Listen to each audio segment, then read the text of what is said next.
एल्जीमर disease यानी 60 वर्ष के बाद सठियाने की बीमारी, जहां पर व्यक्ति थोड़ा भूलने लगता है, थोड़ा भटकने लगता है, टेलीफोन नंबर, चेहरे पहचानने में उसको दिक्कत होती है।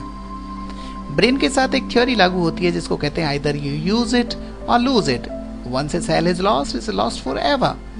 35 साल की उम्र के बाद में व्यक्ति ऑन एन एवरेज 1000 न्यूरॉन प्रति डे लॉस करता है, जिनका रिप्लेसमेंट नहीं हो पाता। एल्जीमर डिजीज को पोस्टपोन करने के लिए आइए कुछ आगे जानकारी हासिल करते हैं। अगर हम किसी ब्रेन को एमआरआई के या प्याज की तरह स्लाइस उतार के देखें तो ऐसा दिखाई देता है।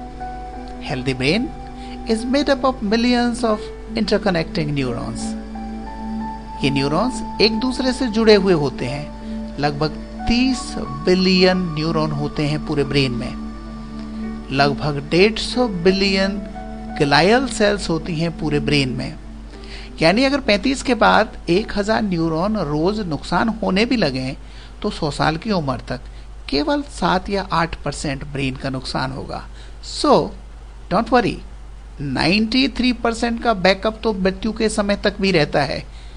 इसलिए इस ब्रेन के अथाह संसार के बारे में हम आगे जानते हैं। प्रत्येक न्यूरॉन एक जगह से दूसरे न्यूरॉन से जुड़ा होता है, पर यह जुड़ाव के बीच में जो जगह होती है उसको सिनेप्सिस कहते हैं। और ये सिनेप्सिस में जो मैसेज ट्रांसफर होते हैं ये केवल और केवल न्यूरोट्रांसमीटर्स के द्वारा, यानी कुछ केमिकल्स के इधर से उस पार जाने के द्वारा होते हैं। The brain of a patient with Alzheimer's disease is much different. The orderly recognized arrangement of nerve cells found in a healthy brain becomes entangled, full of senile plaques, neurofibrillatory tangles. The plaques and tangles interfere with the normal activity between neurons.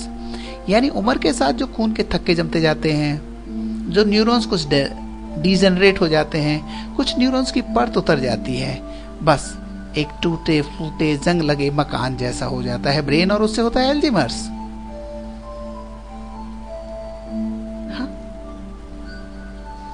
एल्जीमर disease बहुत सारे लोगों को अलग अलग तरह से effect करती है। ये डिजीज बहुत स्लोली प्रोग्रेसिव होती है, पर भूलने की बीमारी, कंफ्यूज होने की बीमारी, समय स्थान के बारे में डिसोरिएंट होने की बीमारी और पुअर जजमेंट होना, ये एल्जीमर्स के प्रमुख लक्षण हैं। नेक्स्ट, ये हमारा पूरा नर्वस सिस्टम है, यानी एक पूरा टेलीफोन एक्सचेंज काम करता रहता है बॉडी में जब व्यक्ति सो जाता है। Brain, spinal cord, cervical nerves, ये 1.5 किलो का ब्रेन जिसमें बहुत सारे गहवर हैं, खाइयां हैं, नदियां हैं, एक छोटी सी इकाई से बने होते हैं जिसको न्यूरॉन कहते हैं, और एक न्यूरॉन दूसरे से कनेक्ट होता है और एक मैसेज ट्रांसफर होता है केमिकली। ये जो मैसेज ट्रांसफर हो रहा है इसकी गति होती है 340 किलोमीटर पर आवर। एक मैसेज ट्रांसफर होने के बाद वही न्यूरॉन पुनः ताकत प्राप्त करता है लगभग 1 सेकंड के 2000वें हिस्से में, और यही ब्रेन हमारे सारे सेंसरी, मोटर और ऑटोनोमिक फंक्शंस को कंट्रोल करता है। परंतु समय के साथ खून में थक्का जमने के कारण, समय के साथ वियर एंड टियर होने के कारण, समय के साथ नर्व की पर्दी, न्यूरॉन की पर्दी उतर जाने के कारण ब्रेन को डैमेज होती है, और 60 की उम्र पर पहुंचते पहुंचते व्यक्ति को सठियाने की बीमारी होती है जिसको कहते हैं Alzheimer's disease. Memory loss, confusion, judgemental poverty और डिसोरिएंटेशन ये इसके लक्षण होते हैं। आज की तारीख में नर्व के इस कंडक्शन को सुधारने के बहुत सारे बेइंतहा तरीके ईजाद किए जा रहे हैं। उनमें से एक बहुत बेहतरीन टोरंटो विश्वविद्यालय ने तैयार किया जिसको कहते हैं ब्रेन चिप।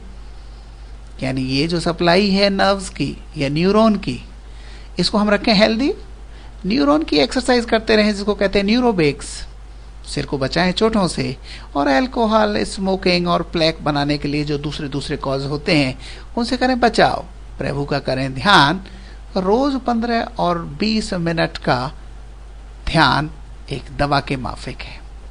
ब्रेन की हिफाजत करेंगे तो चाहे ऑटोनोमिक सिम्टम्स हों जैसे कि लो बीपी हो जाना, कंफ्यूजन होना, जगह जगह दर्द होना, चाहे मांसपेशियों की ट्विचिंग हो, चाहे भूलने की आदत हो, इन सबको सुधारा जा सकता है। यानी लाइफ स्टाइल बदलने से हम अपने ब्रेन की भी मदद कर सकते हैं। The best prevention treatment is controlling weight, being active, quitting smoking, maintaining normal blood sugar level. यानी जिंदगी की राह में ब्रेन को सही बनाना है और सठियाने को करना है पोस्टपोन। तो जीवनचर्या का बदलाव, प्रभु का ध्यान और उचित भोजन ही है इसका उपाय।